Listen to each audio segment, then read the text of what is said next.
Bloomberg Audio Studios. Podcasts, radio, news. You're listening to the Bloomberg Balance of Power podcast. Catch us live weekdays at noon and 5 p.m. Eastern on Apple CarPlay and Android Auto with the Bloomberg Business app. Listen on demand wherever you get your podcasts or watch us live on YouTube. All right, there you have it, live from the Oval Office on Bloomberg TV and radio, an extended conversation between President Trump, the Saudi Crown Prince, MBS, in the room, and scores of reporters who assembled there, including Bloomberg's Anne-Marie Hordern, making some news, as you might have just heard, on potential interviews and an eventual pick for the next Fed chair. The president pointing to Scott Bessent saying, I wanted this guy, alluding to potentially some more creative names as well. I'm Joe Mathieu in Washington alongside Michelle Jamrisko. This is Balance of Power, and we're glad you're with us here on the Tuesday edition. Michelle, the president made an enormous amount of news there, and we can start with what is important to our audience for real takeaways. The level of investment that the Saudis are making in the U.S. is what headlined this conversation that veered into any number of political and cultural corners. The president saying, and it was in fact MBS who detailed this, that they're increasing the investment from $600 billion to $1 trillion. I don't know exactly what all that money is going to go to, but the president was suggesting he didn't know that news was coming. It is important to frame that too, Joe, because in their meeting earlier this year, there was that commitment of $1 trillion, which was the kind of headline commitment that Trump was going after. Yep. That eventually came down to $600 billion that was referenced today, and now Trump is now jawboning that back up to $1 trillion. Which MBS did confirm in the meeting. So there could be a little bit of fuzzy math here, and announcing monies that have already been allocated has been a recurring factor for this president. On the idea of advanced chips, we're going to talk to Mike Shepard about this in a moment. With regard to export licenses, and Michelle, they were talking about actual Blackwell chips from NVIDIA, at least in reports leading up to this meeting. They're negotiating that right now. We're working on that. Marco Rubio, the Secretary of State, said we may have announcements on that later today. Things got a little chippy with the ABC News reporter, Mary Brewster. We heard from there a couple of times, first asking about the killing of Jamal Khashoggi, the anger that 9/11 family shared over this, and actually generated a response from MBS, which was quite remarkable. Yeah, it was really a remarkable exchange there where the ABC reporter did bring up, as you mentioned, the case that was before everyone in thinking about how to receive MBS today. And of course, then drew this exchange between the two leaders about how Saudi Arabia was actually a great leader in human rights, is how Trump framed it, and talked about his friend really taking care of business in the right way. So pretty remarkable. Given the he was context. offended by that, and then the follow-on question to which he threatened to have ABC's license as he pulled, talking about the vote today on the Epstein files, which is anticipated shortly in the House of Representatives. That lasted the better part of about 45 to 50 minutes. Let's bring Mike Shepard back in here, as we mentioned, in our Washington bureau. Mike, we just have to step back and acknowledge how remarkable this was. No one thought questions would even be taken by Mohammed bin Salman, never mind this raucous conversation that took place with questions from all corners. We tried to run through a lot of it here, but broadly speaking, this attempt to mainstream or normalize MBS is well underway. It really is, Joe. And Trump is leaning very heavily on this relationship that he has formed with the Saudi head of government, de facto head of state, really, in a way. And he is doing so not only with the trappings of the flyover of all the jets that coincided and heralded his arrival at the White House, but also with this appearance in the Oval Office. It's something we've seen him do with so many other foreign leaders, with Volodymyr Zelensky of Ukraine, you name it. And then tonight there will be a black tie dinner, not a state dinner with a capital S and D, right, Joe, but in all but name. And the president is really trying to roll out the red carpet in so many different ways to signify this relationship he has built with the Saudi leader. The top petroleum exporter in the world, Saudi Arabia is critical to the president's vision for investment, and especially manufacturing here in the United States. You heard Mohammed bin Salman talk about his desire to expand and invest here in the U.S. In areas that include artificial intelligence and data centers. And he also talked about it as a two-way street. And we are expecting to see perhaps some license approvals for artificial intelligence data centers in Saudi Arabia to be able to gain access to those sophisticated U.S. chips. Well, it seems like a lot was still pending out of the conversation today, but what are you seeing, Mike? I mean, you work in the tech world, and there's a lot of shock and awe, as we mentioned today, out of that availability, but did anything kind of change the game in what you heard them discuss around chips and the other technology that Saudi could be getting? You know, Michelle, it's a great question, because we did kind of go through this exercise in May when the president visited Riyadh, and he also visited the United Arab Emirates, and we saw a lot of the same pomp and circumstance, but this time for the U.S. leader. And at that time, we did hear so much talk about deals. The question will be this time around, how much will be new? During the president's very first trip to Saudi Arabia after taking office in 2017, during his first term, we saw a similar unveiling of so many different agreements, yet a number of them were already in the works or have been forged or announced prior to his taking office. So what we'll need to see is how much is building upon what was discussed back in May during his first visit to the Middle East as of his second term in office, and then how much new we will see in terms of Saudi investment in the U.S. Like, what are we going to see happening here as well? You know, when there are big questions about the AI spend right now that we discuss a lot, the AI race, to what extent will Middle Eastern nations like Saudi Arabia and the UAE help to pay for our build out here at home? Well, they'll help to pay for it in a couple of ways, Joe. One is, of course, using some of their ample coffers to be able to finance some of this. There's just, so much need for money to continue to do all this expansion of data centers. It's very expensive.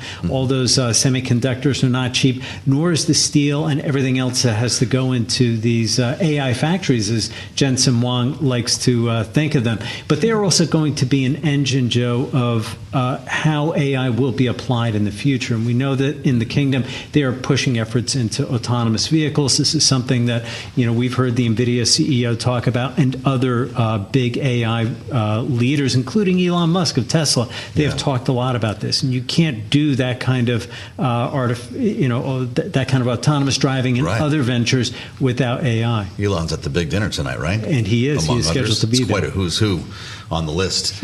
Mike Shepard, thank you so much, as always. Always great to have Shep with us on an important day like this. So we're going to keep tabs on what's happening at the White House. They're retiring to a lunch now. And then, of course, the big, as Mike put it, state dinner with a small S will take place in the East Room a bit later on this evening. We carry on here on Balance of Power with the voice of Jane Harman and our eyes set on geopolitics here. The former Democratic Congresswoman from California joins us here, former ranking member, the House Intelligence Committee, author of Insanity Defense, Why Our Failure to Confront Hard National Security Problems Makes Us Less Safe. The title of that book plays directly into our conversation, Jane, and it's great to have you with us once again on Bloomberg TV and radio. Should we be giving Saudi Arabia AI chips, Blackwells from NVIDIA, or F-35s? Because it looks like they're getting both today.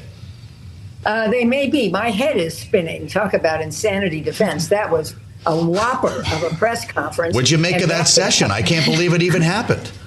Back it up to the horses in front of the West Wing. I don't remember ever seeing that, plus the flyover and the red carpet for someone who is not head of state. But give him credit. I was just in Saudi Arabia with the Munich Security Conference, and I saw what is a changed Riyadh with women driving cars, incubators for startups, and a climate where most of the population is thrilled about MBS's vision, 2030 vision, to change his country.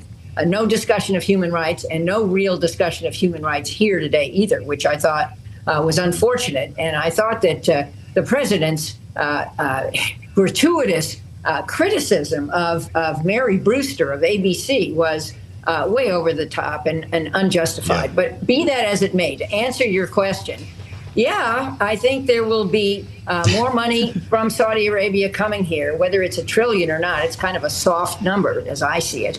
How much will go into data centers? How much of it will go into job building? what I hear is that, unfortunately, AI may take away a huge number of jobs, especially of recent college graduates. So that needs to be factored in.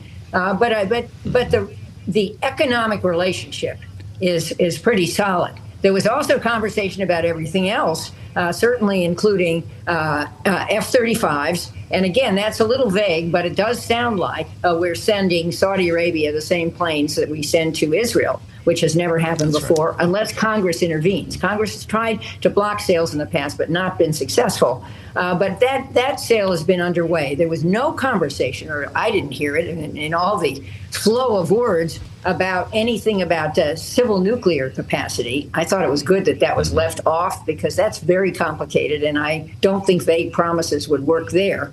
But this is now a growing relationship. The other piece that was discussed was whether there will be some Saudi recognition of Israel. And that depends, as the Crown Prince said, on a path to two states. He's hanging in for that. And that was U.S. policy until this administration. And I, as an American, strongly believe that is in Israel's security interest to agree to a path to two states. I don't know if Bibi Netanyahu's administration will survive in this form if he does. But certainly if Trump wants to settle wars, get huge numbers on the board, this torrent of words was in the correct direction. Well, Congresswoman, I want to pick up on one item that you mentioned. That is the F-35s, which we, among the laundry list of items that the Saudi ruler has asked for, that seems to be the most sure at this point. How would that change the balance of power in the region, the dynamics out there? If currently Israel, as you mentioned, is the one that has the F-35s. If Saudi gets them too, what does that change, for better and worse? Well, Israel is unhappy about that. It's always had the qualitative edge in military aid, but this has been a very complicated period since October 7, and I think Israel's use of some of its material has been criticized, certainly by the United States Congress. So I think there may be an appetite to do other defense deals. It means a lot of money to the U.S. Trump was very careful. Let me underscore this, because I know it's true for Israel too. I forget the use of words, but 2 or 3 words to say that this is not our most advanced software that F-35s contain in the United States. And there is a worry, of course, that Saudi has a deal with China, but I'm sure that to get these planes, they will have to promise that they won't share the technology. And, oh, by the way, I can imagine that China is probably pretty astute in trying to reverse engineer a lot of our material, not just to Saudi Arabia. But I'm okay with that deal. I think I'm not okay if we start on a path to sharing or permitting more nuclear developments in the Middle East, unless we absolutely know that won't spur an arms race and undo whatever progress Trump claims he's just made with Iran. That would be very unfortunate. Jane Harman, we're lucky to have you with us for a couple of reasons. We just have breaking news now coming from Texas, and a pretty remarkable headline we didn't expect to see today. And you can put your hat on as a former member of Congress for this one, to interrupt with a completely different story. Texas. The Texas redistricting map has been thrown out by a judge. Texas cannot use this new redrawn map drawn by Republicans in hopes of generating, another 5 additional Republican House seats. This is from a panel of 3 judges just ruling today, a massive blow to President Trump's efforts to redraw the congressional map. And it, of course, follows Prop 50 passing in California that you know a thing or two about, Jane Harman.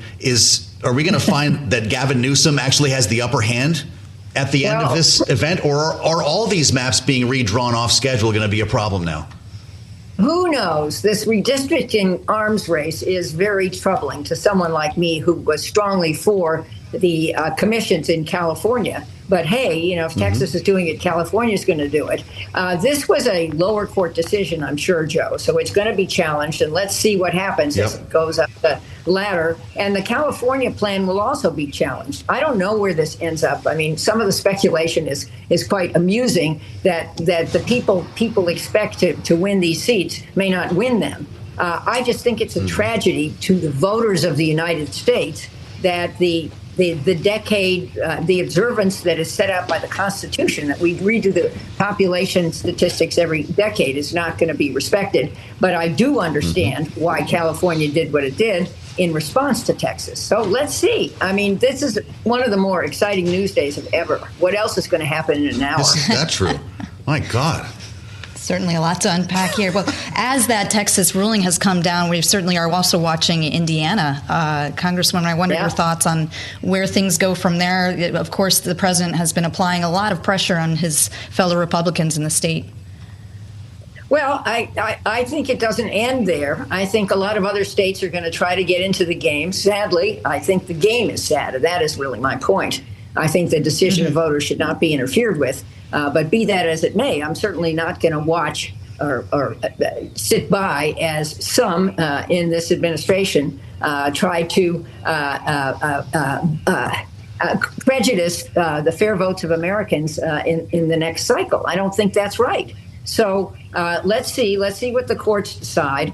As someone who cared intensely about the Voting Rights Act back in the day, I thought it was wonderful that we were enfranchising all voters. Now to see us disenfranchising voters is a really sorry chapter in the American democratic story. And one more point on human rights, because I think human rights were really not discussed in this press conference. I would say MBS has a way still to justify what happened a few years ago with the journalist Khashoggi.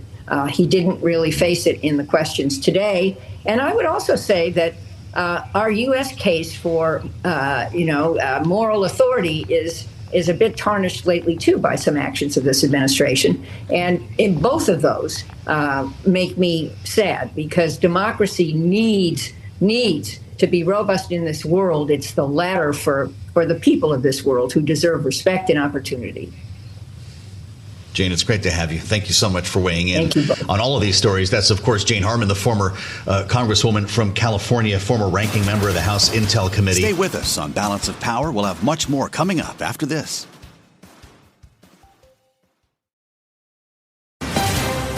You're listening to the Bloomberg Balance of Power podcast. Catch us live weekdays at noon and 5 p.m. Eastern on Apple CarPlay and Android Auto with the Bloomberg Business app. Listen on demand wherever you get your podcasts, or watch us live on YouTube.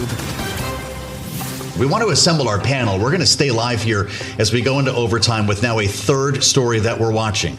We've got the MBS visit at the White House that generated one of the most remarkable news conferences we've probably ever seen, or at least briefing with reporters in the Oval Office. We've got a vote today, an imminent vote here, on releasing the Jeffrey Epstein files in the House, and now dropped in our lap just about 5 minutes ago. News that the Texas redistricting map is being thrown out by a lower court, and I can only assume this is going to the Supreme Court. Let's bring in our panel. Lester Munson is with us today, Republican strategist and head of the international practice at BGR Group. And of course, Jeannie Shanzano is here, Bloomberg Politics contributor, Democratic analyst, and democracy visiting fellow at Harvard Kennedy School's Ash Center. Jeannie, I am not sure where to begin here, so I guess we'll go with the most recent. What does this mean about a national rewriting of congressional maps if it cannot happen in Texas? Yeah, I mean, this is a not surprising development. I'm sure that it will be appealed, to your point, right up to the Supreme Court. But this was always the risk of this strategy. And, you know, just sitting here with you watching this amazing White House press avail, so much of what the president was trying to do in there was focused on domestic policy. He knows he's in trouble. Republicans are in trouble in the midterm. And of course, one way to avoid that was to redistrict in Texas and pick up these 5 seats. And so this is a huge blow to Republicans. But of course, it may be matched by big blows to Democrats. So we really are still in the same situation. This is a very precarious way to try to move forward politically for any party. You are better off appealing to voters by focusing on what they care about than trying to redraw maps. It's a risky strategy.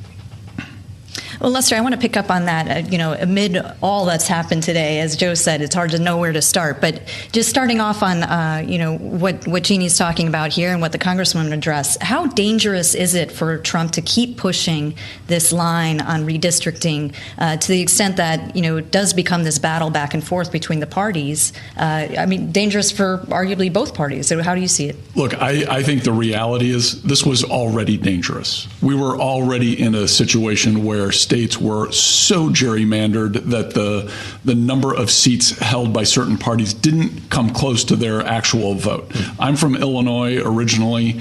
I think there's 17 congressional districts. 3 are held by Republicans, less than 20%, and yet Republicans regularly get 40 or 45% of the statewide vote. So this is already going on. Yes, Trump turns the volume up to 11, to quote Spinal Tap. On a lot of these issues, it's kind of what he does, but he's not inventing the issue. This fight was already going on, and maybe it's a good thing that it's kind of elevated, and maybe we can get some sort of national resolution of this and a way forward that's more sensible, because these redistricting plans are bananas on both sides. Wow, how about, well, he may have just turned it up to 12, Lester. On Truth Social, just now as we're talking, Jeannie, President Trump writes, I am working with Governor Mike Braun and other Indiana Republicans, Michelle just mentioned Indiana, on picking up 2 Republican congressional seats. The governor, a good man, must produce on this, he says, or he will be the only governor, Republican or Democrat, who didn't, which is clearly not true. I won Indiana, he says, in a landslide, the most votes ever gotten in the state, such an honor.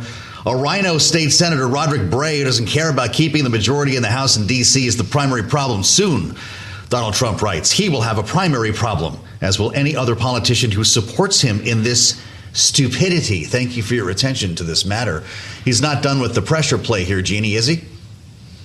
He is not. And this has been one of the startling things about the last couple of weeks. We have seen again and again and again, for the first time in this second administration, Republicans saying they are not going to abide by the president's wishes. He is pushing back hard on that, but we are seeing it repeatedly. I mean, this vote that's going on in Congress today, we may get a unanimous vote to release those files against the president's initial wishes. What we've seen on redistricting over and over again, we are seeing Republicans say, not in my state. So the president has a problem on this side, and he is starting to see the reality of living in a divided, separated system. You don't get everything you want. And this is not a comfortable place for the president to be. And I think we saw a little bit of the wrath and the anger he feels when he was responding to Mary Bruce from ABC. He does not like to be in the system of democracy that we have in this country, where he is forced, like all other politicians, to answer questions and to have to compromise and not always get his way. Well, Jeannie, speaking of uncomfortable positions, and we've talked about this certainly all week and all month and all year, arguably, but today we get the big Epstein vote in the House. What are you watching for in terms of reaction from the White House and taking things politically from here? Yeah, I think we saw in that press conference how frustrated the president is to even be asked about this and how he wants to turn it on the Democrats. I think what we're watching for is what happens really first in the Senate. I think we will get a vote there, and the president has said he will sign it, but I'm most focused on what happens in the DOJ. I agree with Tom Massey that it is likely a smokescreen, this investigation, under which they are going to say, can only release some of these files, and we are going to be right back to square one, which is, I think, a problem for the president, because this is not going away. Got about a minute left, Lester. The votes today, maybe the president makes an order. He could have those files released if he wanted to. Will we ever see them? Well, we're getting little parts of them, we're getting kind of day by day, right? Will we see something incriminating that people seem to be waiting for? Don't we want the story to last for a long time? I mean, this is the best clickbait out there. It's been on the front page for months. Well, that's true. I don't know how it's going to end. I don't pretend to. The administration could release the files if they wanted to. Right. They don't need the congressional vote. Right. So there's a lot of kabuki theater going on here. Kabuki theater with none other than Lester Munson. Thank you, sir. And Jeannie Shanzano, our great panel today, Bloomberg Politics contributor. Jeannie, thank you. Of course, we'll have much more straight ahead here on Balance of Power. In fact, we're going to spend some time with former Republican Congressman Denver Riggleman, who now runs an AI company, speaking to what's happening at the White House and knows a thing or two about the House of Representatives. We'll have that straight ahead here on Balance of Power, only on Bloomberg TV and radio. You're listening to the Bloomberg Balance of Power podcast. Catch us live weekdays at noon and 5 p.m. Eastern on Apple CarPlay and Android Auto with the Bloomberg Business app. You can also listen live on Amazon Alexa from our flagship New York station. Just say, Alexa, play Bloomberg 1130. You're on Bloomberg TV and radio alongside Michelle Jamrisko. I'm Joe Mathieu, having survived the near hour-long news conference, if we can call it that, a briefing with reporters in the Oval Office. And what is a big day here in Washington. MBS, the Saudi Crown Prince, visiting with Donald Trump, and they're going to have a state dinner following their meetings and lunch together. But we need a bit of a status check here because it's been an incredibly busy day. We are also anticipating a short time from now a vote in the House of Representatives on a discharge petition that would force the disclosure of the Jeffrey Epstein files, knowing now that President Trump is backing that effort, telling Republicans to vote for it. Some suggest we could see a unanimous result. And a short time ago, this hour, we learned that federal judges have blocked Texas's redistricting map, that which prompted Prop 50 in California and a national effort to redraw maps in time for the midterm elections. That story just emerging now on what has become a doozy of a day in political news.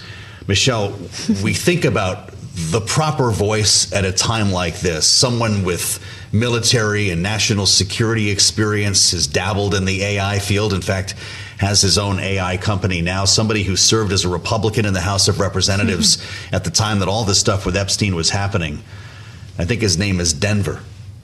I think he's a perfect guest to have on today, certainly, Joe. I mean, how's your heart rate? This is quite a day, a doozy of a day, as you say, in political news, and certainly a lot to still unpack from the MBS visit, which is ongoing, as you say, yep. and through tomorrow we could be getting news about what these deals actually might mean. Indeed. And so the Denver I refer to, of course, is the former Republican Congressman Denver Riggleman, who's with us from Virginia. As always, Denver, it's great to see you. Thank you so much for joining us. We could talk about all of these stories or just one of them. I'm gonna get in with you here on AI because you know what it's like to actually purchase and operate a Blackwell chip, and it looks like the Saudis are going to be the next ones on the list here. With all the talk of national security concerns and export controls with China, is Saudi Arabia the right country to be next on the list? No, I think, what's amazing to me right now, Joe, and all the things that you see right now in the House of Representatives with the Chip Roys talking about, bringing up the Muslim Brotherhood conspiracy theories again and Sharia law conspiracy theories and sort of the ridiculousness and pushing this hate, this Islamophobia. I find it amazing you're not going to get a whole lot of statements about what you're saying in the news. That I just heard the update in the news, by the way, for both of you. My heart rate went up, specifically with Paramount, and I can tell you why sometime if you ever ask me about that. I'm like, oh my goodness, there's so much there. But I think what you're looking at with Saudi, I think people in the country, the grown-ups, realize that you have to have certain relationships globally. But I think those global relationships have to be mature. And I think when you're talking about Blackwell chips, or you're talking about AI, you're talking about technology transfer. My question is, what other technology transfer does Saudi Arabia have? For instance, have they just received surface-to-air missile systems from Russia? And when you're talking about real DoD decision makers, real adults in the room, which I think there's a lack of in this administration, I think what you have to consider is, regardless of the relationships you have to have for certain strategic goals or objectives, you have to look at the government itself, but you also have to look at what happens with something called FME, foreign material exploitation. And the fact is, if we're providing chips or F-35s, we're providing technology, advanced technologies, and the Russians are there also with their technologies, they can exploit what we have without us having insight into that. And I just wonder if anybody's looking at any of this in any way that doesn't actually have decisions just based on what Donald Trump wants, whether it's for his own business interest or whatnot. So I think that's the thing that gets people who've been in the actual defense business, who've been in Congress, who've had to make serious decisions, that even with the press conference, again, the news, the updates, it's unbelievable. Even with the press conference, our administration seems so decidedly unserious about what could happen to our American warfighters and to our citizens if they're not making decisions based on real intelligence analysis and really real foreign policy expertise. Well, Congressman, there was, as we know, a pretty long wish list from the Saudis for today, and they did get, at least we know, the F-35 package they wanted. They're also in talks around the chips, as we mentioned, civil nuclear energy, that sort of thing. It does seem a lot was asked for and a lot was granted, whereas on the U.S. side, it's a little unclear. Beyond that $600 billion that's supposed to become $1 trillion, what is the U.S. side getting? Can you kind of unpack, from either side, did somebody win this negotiation? And if so, what is the loss on the other side of the ledger? I don't think the American people won this at all. I think Saudi won, but I think if you see the people that won, you wonder what the cascading business effects are for the Trump family and those around them. I think that's the first thing you would look at as an analyst. What is the win? Is it lower oil prices? What does that do, sort of economically for the larger oil and processing companies in our country? I think that's what you look at. Michelle, your question on the F-35 is one that bothers me. As a United States Air Force intelligence officer, my expertise were fighter jets. I was trained on intelligence on F-15s and F-16s, and then the supersonic bomber, the B-1. And that's after 9/11. I deployed 10 days after 9/11. So this is a subject that does get to me. Is that, for instance, if the Russians had signed a deal in 21 or 22 to deliver Pantsers, which the NATO designates the SA-22, it's a surface-to-air missile system, does multi-layer defense with missiles and guns. People can look it up. You can Google it right now. Just Google the SA-22 Greyhound. But those are unclassified things that you're seeing, even the weaknesses. And my big fear, Michelle, is that if we're providing F-35s, are they utilizing F-35s in practice runs against the Pantsir or the SA-22? And what are the Russians learning about our weapon systems? Also, we don't know what the technology transfer looks like in the Middle East specifically, right? We don't know if those Blackwell chips are going to find their way into other hands, which was something we worried about with China and other Middle Eastern countries. And again, I just feel like we're not looking at this in a way that benefits the American people. It's a specific portion of those at the top of the government that look like they're trade dealing outside of what's good for America. And again, I wonder what the Republican side of Congress is going to do after they're screaming about Sharia law or about, the sort of Muslims, creeping into our country's infrastructure, the scary thing, right, Joe and Michelle? So I think, again, we have to be very, very careful when you don't have real decisions from professionals and you're doing this for personal gain or for other gains we can't see. What does that do to our war fighters in the future, and what does it do to our geopolitical standing in the future also? That is a scary scenario that you outline, Denver, and we need to pull you into some deep waters with regard to what's happening in the House today. I'd love to know what you're hearing from your former colleagues, if you believe as well that this discharge petition to release the Epstein files will receive a unanimous vote. And if you're also part of the chattering class now in Washington who says it won't matter because the DOJ has an ongoing investigation into the likes of Bill Clinton and other Democrats that will make it impossible for them to release any Epstein files. How are you looking at this? The best way for a squid to escape is to squirt a lot of ink. Right, Joe and Michelle? And I think, like that. So I think what you're saying is a massive amount of ink squirting going on in Congress right now. And for me, when you're talking about redactions, when you're talking about what kind of executive privilege he's going to invoke, when you're talking about the legal challenges, when you're talking about what this vote signifies, it's pretty interesting that they've had about 10 months to get their act together after they said they were going to release the Epstein files on day one. You guys remember the phase one binders, right? And the giddy influencers coming out with obviously empty binders. At this point, I mean, it's mind-boggling that the sane or the rational would think that's anything but performative theater that you're saying. And I do believe right now that I don't think we're ever going to see all the Epstein files as long as Trump is, in place. I think anything that you see, the far right's going to say, no big deal, and the center and the far left's going to say, my Lord, what have we just seen here? I think we just have a bunch of ink squirting going on right now. Well, Congressman, you wouldn't know it from today's events and how they've been pitched by the White House and the focus on the Saudi deal here. But, the White House has been trying to get back to affordability as a message. So amid affordability, we've got MBS this week. We've got Venezuela cooking hot, which we've forgotten about almost this morning. all of these issues. You've been to Ukraine many times. I wonder if you fear that issue will kind of fall by the wayside, that we're not having our eye on the ball in terms of what do we do next here. Certainly on President Trump's mind as the last war that he wants to solve, as he often says, and he's losing patience. But where do things go from here on the Ukraine front? Oh, goodness. That's a great question. My gosh. But that is a great question. As you know, I was just in Ukraine recently. Incredible memory. And I'm about to go back, right, in the next few months. And I was just talking about Ukraine today. I think Ukraine does sort of fall by the wayside. I find it interesting that the Trump team stole affordability, the word, from the Spanberger campaign, who actually has a real plan here in Virginia, and all of a sudden they're grabbing onto her messaging that was successful.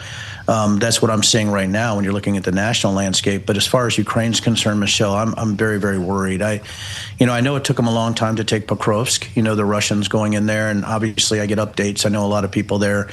But I do think there's going to come a time, even with the advances in drone warfare, where Ukraine's going to have, maybe some attrition problems. And I think, can they last through this administration? I hope they can. But I think at some point, the United States has to make that decision to arm them in a very, very huge way.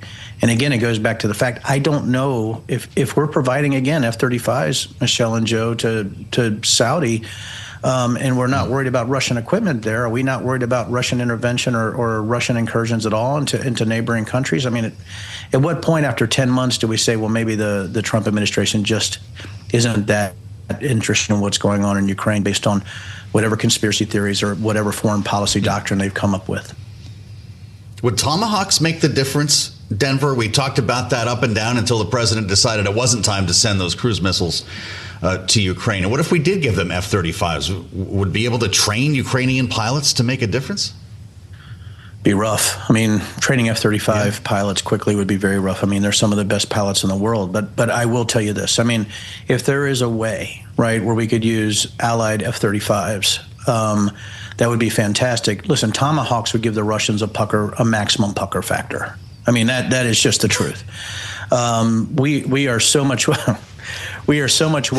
more armed, just more technological than the Russians on every way. They've shown themselves not to be effective in a large landmass war against Ukraine. Now, you got to give Ukraine credit. They're one of the most savvy opponents I think the Russians could imagine, based on the fact that they can change their tactics, techniques, and procedures on a dime. They have brilliant engineers over there, especially in drone warfare. But yeah, I think we're at a point right now that those type of arms like Tomahawks, I think it would give the Russians pause, because they really they wouldn't have much they could do against them. When you're talking about anything like that, when you're talking about cruise missiles or you're talking about Tomahawks, the Russians would not be happy about that. And again, I think we should have probably done that sooner rather than later. Really interesting. Denver, it's great to have you back. You mentioned, by the way, Abigail Spanberger. I know that you're working on the transition team. I believe that's public now for the soon it is to be installed Virginia governor. Come back and talk to us about what you're doing. I'd love to hear how that works for a former Republican congressman to be helping to stage the next Democratic governor of Virginia. We miss you. Come see us in Washington soon. Denver Riggleman, former Republican congressman. Thanks for listening to the Balance of Power podcast. Make sure to subscribe if you haven't already at Apple, Spotify, or wherever you get your podcasts. And you can find us live every weekday from Washington, D.C. at noontime Eastern at Bloomberg.com.